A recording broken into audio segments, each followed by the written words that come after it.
মজার একটা স্বামী কাবাব করে দেখাবো। আর এটা বলতে পারেন ঈদ স্পেশাল একটা রেসিপি, খুবই মজা হয় খেতে। আর যেহেতু সামনে কুরবানির ঈদ, আপনারা কিন্তু চাইলে ঈদে এই রেসিপিটি ট্রাই করতে পারেন। রেসিপিটা অবশ্যই কেটে কেটে দেখবেন না, A to Z ফলো করবেন, তাহলে দেখবেন কতটা পারফেক্ট হয়। আপনারা ভিডিওতে দেখেই বুঝতে পারছেন।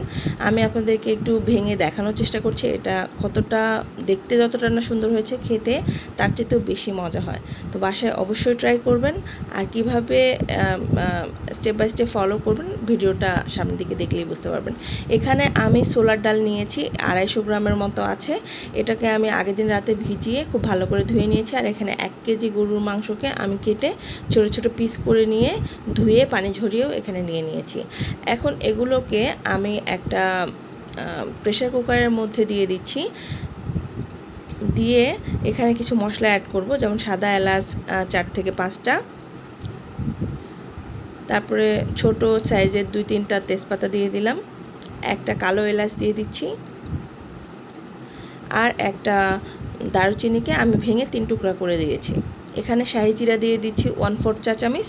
অবশ্যই এটা দিতে চেষ্টা করবেন, খুব ভালো একটা ফ্লেভার অ্যাড হয়, শাহি একটা ফ্লেভার অ্যাড হয়। তো এখানে আমি হাফ কাপের মতো পেঁয়াজ কুচি দিয়ে দিচ্ছি।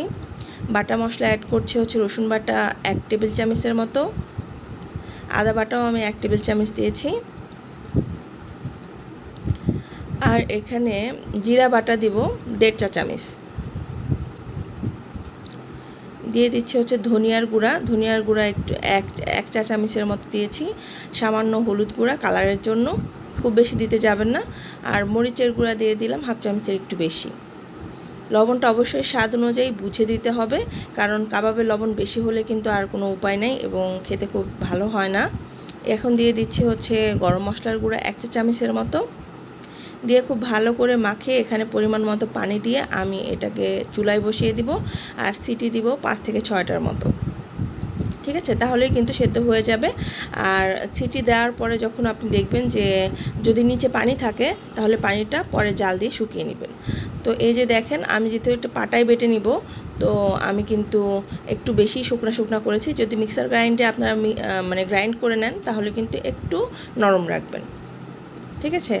তো এই যে দেখেন, আমার কিন্তু বাটাবাটি শেষ। এখন আমি এখানে আরও মশলা মিক্স করব, সেটা হচ্ছে পেঁয়াজ কুচি, মানে হাফ কাপ পেঁয়াজকে আমি একটু জাস্ট তেলে ভেজে নিয়েছি।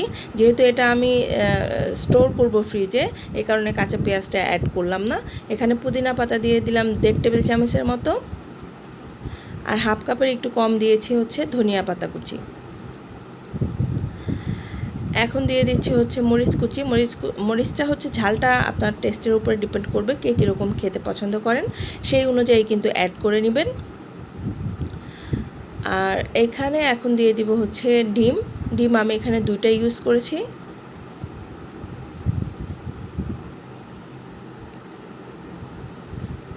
এগুলোকে দিয়ে খুব ভালো করে আমি মশলার সাথে মিক্স করে নিচ্ছি।